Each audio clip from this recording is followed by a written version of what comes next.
Hello, welcome back to part 3 of my MegaMek tutorial. I've gone ahead and started or set up a new game. As you can see this time around, I'm the one with the bad pilot and Princess is the one with the good pilot. So here's how we can make this fair. So you're going to select, so first thing is you select your unit that you want to edit.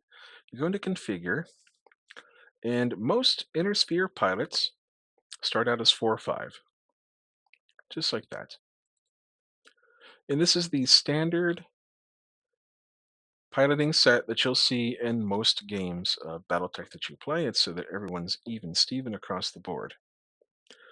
Now that we've done that, we can configure the startup. So, for example, uh, I wanted to change the deployment zone of where I deploy from. Now, it's not the same place that it is in the older versions of MegaMek that I play. Let's see here. That doesn't help me. Where the heck are the deployment zones at? I should have looked for this before I configure player. Here we go. This is how you do it. Configure player. You're going to choose your deployment areas. We're going to choose north. Hit OK. Go down here. We're going to configure player. We're going to choose south. OK. Now in here, you can do a little bit of modifying as well. You can add an initiative modifier if you're doing like role playing type things where your character has tactics. You can add this is your tactics level, basically your initiative modifier. And then here are the methods for rolling. Basically, you just want to leave this as it is. So we're going to hit OK. There we go. We're both 4 or 5 pilots now. So something we want to look into here is whenever you start playing the game, you'll probably notice a annoying ping or like a chirping sound or a little bell that goes off every time it's someone else's turn, or every time the turn changes. So you're going to go up here to View. You go to your client settings, go here to Audio. I did several things. I turned the volume all the way down, and you can mute this stuff if you want to. Not necessary if you turn the volume all the way down. And then there are some more options in here. You can change your UI scale. You can change all the different colors that kind of overlay things in the game if that matters to you or not. And then these are basically just like a lot of display options, a lot of like personal options. I would leave all of this alone. The only thing I would really change starting out, unless you know what you're doing here, is just turn the volume down, either off or down. I like it off. I've been playing long enough that I'm aware of when it's my turn, and your little MegaMech thing will flash to let you know anyhow.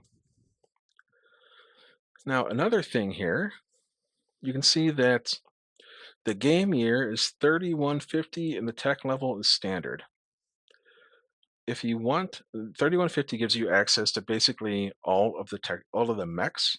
However, the tech level prevents you from using um, quite a few of especially like the later units that happen like during the jihad that happens, and like during the the Civil War that happens in the lore. I don't want to spoil it if you haven't read about it, but you can go into the game options here. You can turn on friendly fire. These are what we were looking at before were your client options. These are for your individual client. They affect only you. These here are basically for the host and whoever happens to be setting the game up. So someone else can come in. I believe they can change these if they want to, if they're in your game, but it will show up as a change down here in the chat. So it'll warn everyone that something has been changed. So there's a lot of different options like friendly fire. That's not a normal thing for Battletech. Again, it's kind of like a role-playing thing. I would generally leave all of this stuff here alone, except you can change let's see here. Where is it? Allowed units and equipment. Now here's your canon units only. You'll have this selected if you don't want any custom units slipping into your game. You can turn on a variable tech level. I'm not sure exactly what that. There we go. Tech will depend on the year that the game is set in. That's not really necessary for just playing regular BattleTech with your friends or against the bot.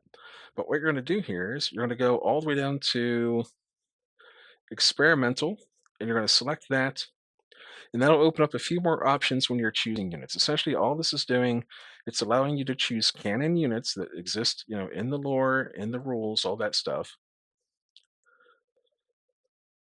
And we're going to go down here and hit OK. And you're going to come over here and let's see, you want to add a unit, a combat unit. Those of you who watched the last episode, you will notice something. These three options were available to us before. Now we have the advanced units that are available to us, essentially.